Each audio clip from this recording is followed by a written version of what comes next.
ఇక సస్పెండ్ అయిన trainee IAS పూజా ఖేత్కర్ మధ్యంతర బెయిల్ పిటిషన్పై ఢిల్లీ హైకోర్టులో విచారణ జరిగింది. పూజా ఖేత్కర్ ను అరెస్ట్ చేయకుండా మధ్యంతర బెయిల్ను ఢిల్లీ హైకోర్టు అక్టోబర్ 4 వరకు పొడిగించింది. కేసు వివరణాత్మక విచారణకు పూజా ఖేత్కర్ కౌన్సిల్ సమయం కోరింది.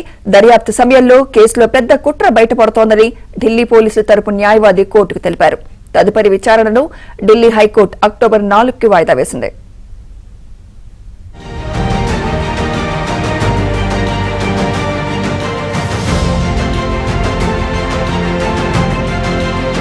వివరణాత్మక విచారణకు పూజా ఖేత్కర్ కౌన్సిల్ సమయం కోరింది. దర్యాప్తు సమయంలో కేసులో పెద్ద కుట్ర బయటపడుతోందని ఢిల్లీ పోలీసుల తరపు న్యాయవాది కోర్టుకు తెలిపారు. తదుపరి విచారణను ఢిల్లీ హైకోర్టు అక్టోబర్ 4కి వాయిదా వేసింది.